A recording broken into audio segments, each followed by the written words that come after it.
Recent कुछ couple of decades में 10-20 सालों में वुमेन्स के हेल्थ प्रॉब्लम में एक बहुत बड़ा शिफ्ट देखने को मिला है। अगर पहले की बात कहें तो मोस्ट ऑफ द वुमेन्स के हेल्थ प्रॉब्लम थे वो माल नरिशमेंट, मेंस्ट्रुअल एंड मैटरनिटी से रिलेटेड हुआ करते थे, इन्फेक्शन से रिलेटेड हुआ करते थे। बट नाउअडेज एक बहुत बड़ा शिफ्ट आया है इन डिसीजेस में।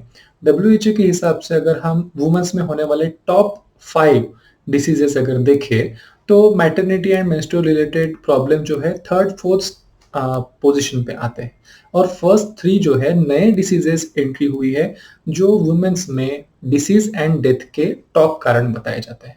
सो सबसे टॉप कारण पे आता है हार्ट डिसीज, सेकंड नंबर पे आता है हाई ब्लड प्रेशर और थर्ड नंबर पे आता है डायबिटीज। फोर्थ नंबर पे आता है menstrual maternal diseases and fifth number पे आता है यूरिनरी ट्रैक्ट इन्फेक्शंस। तो ये सारा जो शिफ्ट इन डिसीज हुआ है वो क्यों हुआ है? उसका एक सबसे बड़ा कारण है लाइफस्टाइल चेंजेस। एग्जैक्टली किस प्रकार के लाइफस्टाइल चेंजेस है जो इस शिफ्ट ऑफ डिसीज में रिस्पॉन्सिबल है? तो वो हम देखें, सबसे पहला इंपॉर्टेंट भाग है कि हमारी खाने पीने की आदतें, dietary habits. Second one, exercise. Lack of exercise काफ़ी हो गया है, सेडेंटरी लाइफस्टाइल ज़्यादा हो गई है और फिजिकल एक्सर्शन, फिजिकल वर्क थोड़ा सा कम हो गया है।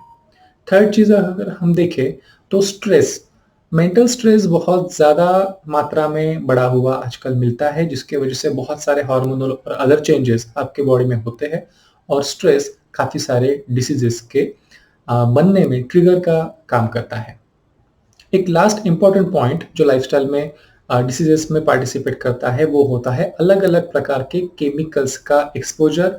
वो शायद आपके फल सब्जियों में से आ रहे हो या फिर आप अलग अलग कामों के लिए जो मेडिसिन लेते हो उसमें से आ रहा हो या फिर आपके जो एडिक्शंस हैं, कॉफ़ी, टी, अल्कोहल, स्मोक, उनके माध्यम से आ रहा हो। तो ये अलग-अलग प्रकार के केमिकल्स जो फ्री रेडिकल्स आपके बॉडी में पैदा करते हैं, ऑक्सीडेटिव स्ट्रेस पैदा करते हैं, ये भी एक इम्पोर्टेंट कारण है आजकल ये डिसीज़ेज़ के पैटर्न में शिफ्ट होने का। ये डिसीज़ेज़ जो अभी हमने कहे, heart disease, blood pressure, diabetes, ये काफ़ी बड़े-बड़े नाम हैं। लेकिन आप ये ध्यान में रखिए कि ये सारी डिसीज़ेज़ डायरेक्टली पैदा नहीं होती। ये डिसीज़ेज़ बनने से पहले एक स्टेज होती है जिसे हम यूजुअली कहते हैं डिसऑर्डर। मीन्स डिसीज़ तो नहीं है लेकिन शरीर नॉर्मल भी नहीं है। तो ये किस प्रकार के डिसऑर्डर्स होते हैं और किस प्रकार से ये बड़े डिसीज़ेज़ बनने से हम प्रिवेंट कर पाएँगे? तो यूजुअली जब हम लाइफ़स्टाइल डिसीज़ेज़ की बात करते हैं, अब कारण अभी हमने देखे ही, तो लाइफ़स्टाइल में एक बहुत बड़ा पार्ट आता है डिसीज़ेज़ के स्टार्टिंग में, वो होता है ओबेसिटी का, मतलब कि वज़न बढ़ना, वेट गेन। यूजुअली वज़न बढ़ने को हम ज़्यादा इम्पोर्टेंस नहीं देते। एक यूजुअल प्रोसेस है, बहुत सारे लोगों का वज़न बढ़ा हुआ होता है। बट यहाँ पे अगर हमारा वज़न सही तरीके से मैनेज नहीं है, हमारे विसरल ऑर्गन्स, पेट के अंदर जो ऑर्गन्स होते हैं, लीवर एटसेट्रा, हमारी खून की नलियाँ, इनके अगर अगर ये वज़न, ये चर्बी अगर जमा हो जाती है, तो बहुत सारे अलग-अलग प्रकार के डिसीज़ेज़ हो सकते हैं। So most of the time lifestyle disorders की शुरुआत होती है वेट गेन से, वज़न बढ़ने से। उसके बाद धीरे-धीरे शुगर बढ़ना, ब्लड प्रेशर बढ़ना, कोलेस्ट्रॉल बढ़ना, स्त्रियों में बहुत बार पीसीओएस देखे जाते हैं, हाइपोथायरॉयडिज़्म, ये सारी चीज़ें इस वज़न बढ़ने से रिलेटेड होती है और जब सही समय पे ये डिसीज़ेज़ या फिर ये डिसऑर्डर्स, ये प्रॉब्लम्स, हेल्थ इश्यूज़ आइडेंटिफाई नहीं होते और ये आगे बढ़ते जाते हैं, तब इनका स्वरूप बन जाता है डिसईज़ का, मतलब कि बीमारियों का। देखने में तो ये सारी जो डिसऑर्डर्स है या फिर डिसीज़ेज़ है, अलग-अलग टाइप की लगती है। ब्लड प्रेशर अलग प्रॉब्लम है, शुगर अलग प्रॉब्लम है, कोलेस्ट्रॉल अलग प्रॉब्लम है, थायरॉइड भी अलग प्रॉब्लम है। बट अगर आप रूट कॉज़ की अगर यहाँ पे बात कहें तो इन सभी डिसीज़ में, डिसऑर्डर्स में रूट कॉज़ आता है आपकी लाइफ़स्टाइल। आपकी लाइफ़स्टाइल जैसी होनी चाहिए वैसी ना होना या फिर जिस प्रकार की आपके शरीर को सूट होती है, वैसी ना होके कुछ अलग होना, ये इसके बेस में आता है, इसके रूट में आता है और most of the time weight gain, lack of exercise, इन जैसी चीज़ों से इनकी शुरुआत होती है। तो इन सारे प्रॉब्लम से बचने के क्या उपाय हो सकते हैं? बहुत से उपाय आपने यहाँ-वहाँ रैंडमली सुने होंगे, कोई कुछ एडवाइस करता है, कोई वॉकिंग करता है, बट इन प्रॉब्लम से बचने के लिए आपको जो भी उपाय करने हैं एक स्ट्रक्चर्ड मैनर में करने हैं ताकि आपको डेफिनेट बेनिफिट इसमें से मिल सके। तो इसी से रिलेटेड मैं आज आपको बता रहा हूँ 5 मंत्र जो आप यूज़ कर सकते हैं लाइफ़स्टाइल डिसीज़ेज़ से बचने के लिए, लाइफ़स्टाइल डिसऑर्डर्स से बचने के लिए। तो ये 5 मंत्र कौन से हैं? सबसे पहला इम्पोर्टेंट चीज़ है आपका एक्टिविटी लेवल, आपका एक्सरसाइज़। बहुत बार वुमेन्स के साथ में ये देखा जाता है कि दिन भर में बहुत सारे काम होते हैं, बहुत सारी एक्टिविटी होते हैं, भाग-दौड़ हो जाती है, किचन का काम हो, ऑफ़िस का काम हो, बच्चों को लाने ले जाने का काम हो, काम बहुत हो जाता है, थकान बहुत हो जाती है। पर एक बात ध्यान में रखिएगा, काम, वर्क एंड एक्सरसाइज़ इसमें एक बेसिक डिफरेंस है। आप अगर ज़्यादा वर्क कर लेते हो, रेगुलर वर्क होता है, उससे आपको थकान आती है, आपकी शरीर की शक्ति कम होती है। ऑन द कॉन्ट्ररी जब आप एक्सरसाइज करते हो तब आपकी दिन ब दिन शरीर की क्षमता, आपकी ताकत दिन ब दिन बढ़ती जाती है। तो जस्ट एक्सर्शन करना एंड एक्सरसाइज करना इसमें बेसिक डिफरेंस है। एक्सर्शन आपका होता ही होगा, आई एम श्योर, बट आपने एक्सरसाइज का रिप्लेसमेंट एक्सर्शन को नहीं मानना है, आपके डेली काम को व्यायाम का पर्याय नहीं मानना है। व्यायाम आपने करना बहुत ज़रूरी है। अलग-अलग प्रकार के व्यायाम हो सकते हैं बट टू स्टार्ट विथ कम से कम दिन में सुबह खाली पेट 30 मिनट पैदल वॉकिंग करना, पैदल चलना, इतना तो भी कम से कम होना ही चाहिए। स्पीड इम्पोर्टेंट है कि आपने अच्छी खासी स्पीड से बिना बात करे तेज़ी से चलना है। इसके अलावा अलग-अलग प्रकार के कार्डियो एक्सरसाइजेज़ जैसे कि स्विमिंग हो गया, साइक्लिंग हो गया, जॉगिंग हो गया, ज़ुम्बा एटसेट्रा बहुत सारे ऑप्शंस है, बट टू स्टार्ट विथ कम से कम 30 मिनट्स का वॉक आपने ज़रूर करना चाहिए। सेकंड इम्पोर्टेंट पॉइंट वो है रिलेटेड टू योर डाइट। आपका डाइट आपके लाइफ़स्टाइल डिसीज़ में लगभग 70% रोल प्ले करता है। आपने ये तो सुना ही होगा कि बहुत सारी बीमारियों की जड़ जो है हमारे पेट से होके बनती है। बिल्कुल सही सुना है। जो हम खाते हैं वो अगर आपके बॉडी के लिए कॉम्पैटिबल नहीं है तो आपको ज़रूर अलग-अलग प्रकार के डिसऑर्डर्स होते हैं। आज की तारीख में जो न्यूट्रिशन है, माल नरिशमेंट का ज़्यादा इश्यू है नहीं, इश्यू है सिलेक्टिव ओवर नरिशमेंट का। मतलब जो शरीर को ज़रूरी है, ऐसे तत्व कम खाए जाते हैं और जिनकी शरीर को ज़रूरत उतनी नहीं है, वो तत्व ज़्यादा खाए जाते हैं। इस इम्बैलेंस की वजह से आपको अलग-अलग प्रकार के लाइफ़स्टाइल प्रॉब्लम्स होते हैं। खाने में कैसा होना चाहिए आपका पैटर्न? आपके खाने में ज़्यादा मात्रा में होनी चाहिए प्रोटीन्स और कार्बोहाइड्रेट्स कम मात्रा में होनी चाहिए। यूजुअली हमारा क्या होता है, खाने में कार्बोहाइड्रेट्स बहुत ज़्यादा चली जाती है। फॉर एग्ज़ाम्पल रोटी, चावल ये हमारा मेजर फूड होता है और दाल-सब्ज़ी ये माइनर फूड होता है। ये पैटर्न थोड़ा-सा गलत है। आपको खाने में ज़्यादा मात्रा में चाहिए प्रोटीन्स, उसके बाद फल-सब्जियाँ, उससे भी कम कार्बोहाइड्रेट और सबसे छोटा फैट। तो इस प्रकार से अगर आप अपना डाइट रखते हो, तो आपको बहुत अच्छा रिज़ल्ट्स इन डिसीज़ को प्रिवेंट करने में मिलता है। 200 ग्राम ऑफ सैलेड अगर आप लेते हैं, आप अगर रोटी का प्रमाण कम कर देते हैं, चावल का प्रमाण कर देते हैं कम, सब्ज़ी ज़्यादा मात्रा में खाते हैं और तला हुआ खाना अवॉइड करते हैं। देखिए, जब आप तला हुआ खाना अवॉइड करते हो, साथ में ये ध्यान में रखिए कि अच्छे क्वालिटी का फैट आपके भोजन में होना बहुत ज़रूरी है। तो अच्छे क्वालिटी का जो देसी प्रकार का घी होता है, वो अगर आप कच्चा ऊपर से लेते हैं, आपकी दाल के ऊपर, रोटी के ऊपर, तो अच्छा आपके बॉडी के लिए बहुत गुणकारी साबित होता है। ऑन द कॉन्ट्ररी जो तली हुई चीज़ें हैं, फ्राइड चीज़ें हैं, उनको आपने अवॉइड करना है। उसमें भी कम टेम्परेचर पे फ्राई की हुई या फिर छोंक लगाई हुई सब्ज़ी आप प्रेफ़र कर सकते हो ताकि हेल्थ बेनिफिट आपके लूज़ ना हो। तीसरा इम्पोर्टेंट पॉइंट है स्ट्रेस मैनेजमेंट। स्ट्रेस हर किसी के लाइफ में होता है। फिज़िकल स्ट्रेस, वर्क स्ट्रेस, अलग-अलग प्रकार का स्ट्रेस होता है। बट वो जो स्ट्रेस है, वो आपके हेल्थ के ऊपर हावी ना हो, ये बहुत इम्पोर्टेंट है। ये बात आपने तो सुनी होगी कि healthy mind in healthy body.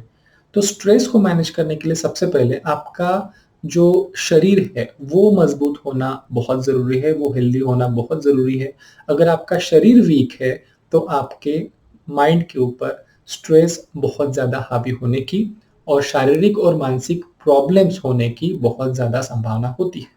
तो स्ट्रेस को मैनेज करने के लिए आपने शरीर की मजबूती के साथ में मेडिटेशन, प्राणायाम, स्ट्रेचिंग एक्सरसाइजेस, योगा, इस प्रकार की प्रैक्टिसेस को अपनाना चाहिए।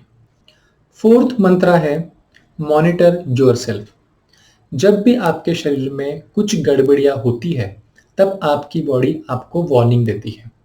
आपको करना ये है कि उन वार्निंग्स की तरफ ध्यान देना है, उन्हें समझना है और समय रहते पहचान के उसका सॉल्यूशन करना है। किस प्रकार की वार्निंग्स देती है हमारी शरीर हमको? तो जब भी आपको कुछ प्रॉब्लम शुरू होते हैं, तो शुरुआत होती है डाइजेशन ठीक ना होना, नींद ठीक से नहीं आना, थकावट सी लगना, अलग-अलग प्रकार की जो पहले नहीं थी, ऐसी तकलीफ़ें आपको शुरू हो जाती है, स्किन रिलेटेड प्रॉब्लम शुरू हो जाते हैं, हेयर रिलेटेड प्रॉब्लम शुरू हो जाते हैं, नींद से रिलेटेड प्रॉब्लम शुरू हो जाते हैं। तो ये सारे कुछ अगर आपके साथ में कुछ भी इसमें से हो रहा है, तो ये पॉसिबिलिटी है कि आपके शरीर के अंदर कोई डिसऑर्डर शुरू हो गई है। तो जब भी आपकी बॉडी आपको कुछ सिग्नल देती है, कुछ हमेशा से अलग प्रकार का आप फ़ील करते हो, तो ये बहुत ज़रूरी है कि आप एक बार उस चीज़ के लिए किसी की सलाह लें, कुछ चेकअप कर लें और ये आइडेंटिफ़ाई कर लें कि ये जो इश्यू है, वो कोई बड़ी प्रॉब्लम की शुरुआत तो नहीं है।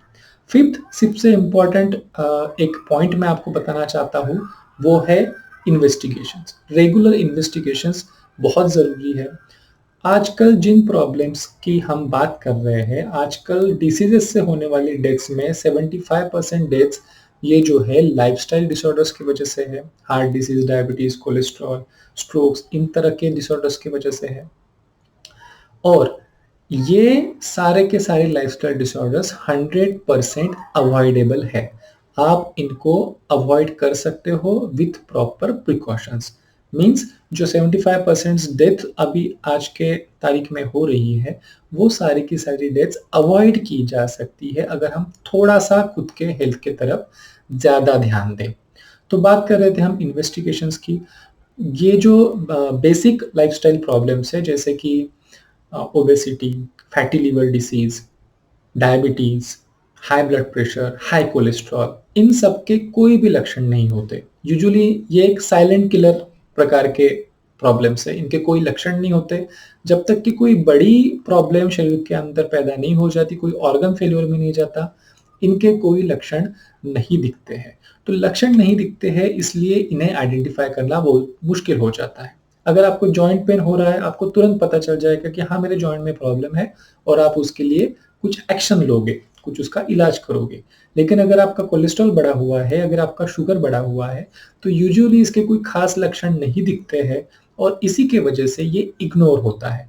अगर आप मेडिकेशंस के ऊपर भी है इन प्रॉब्लम्स के लिए, तो भी दवा खा के मेरी शुगर, मेरा बीपी, मेरा कोलेस्ट्रॉल लेवल में है या नहीं है, ये लक्षणों से नहीं पता चल जाता। इसी के लिए बहुत बार इनके तरफ जो है नज़रअंदाज कर जाने की ज़्यादा चांसेस होते हैं। तो टाइमली इन्वेस्टिगेशन ये बहुत इम्पोर्टेंट चीज़ है। आपके शुगर, बीपी, आपका ईसीजी, आपका कोलेस्ट्रॉल, बाकी के ब्लड पैरामीटर्स, इन सब चीज़ों को समय-समय पे चेक करना बहुत ज़रूरी है। अगर आप 40s के अंदर हैं तो कम से कम साल में एक बार आपका कंप्लीट चेकअप हो ही जाना चाहिए। अगर आप 40s के अबोव हैं तो 6 महीने में एक बार ये चेकअप होना एक्सपेक्टेड है।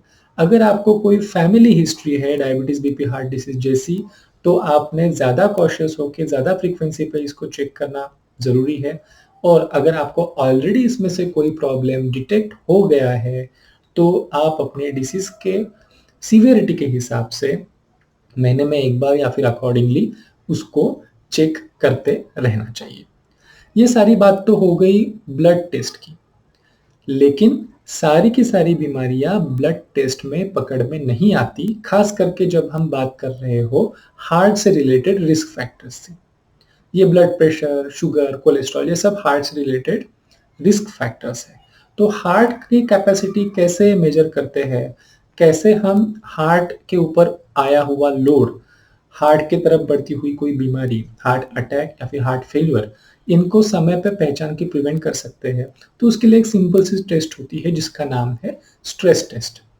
ये जो स्ट्रेस टेस्ट है, ये एक प्रकार का ईसीजी ही होता है, लेकिन रेस्टिंग पे बैठे-बिठाए बहुत सारे लोगों को कोई प्रॉब्लम नहीं होता, लेकिन चलने के बाद अगर आपको साँस फूलती है, चेस्ट पेन होता है, आर्म पेन होता है, बैक पेन होता है, अगर आपके पैरों के ऊपर सूजन है, बहुत बार सूजन आइडेंटिफ़ाई भी नहीं होती।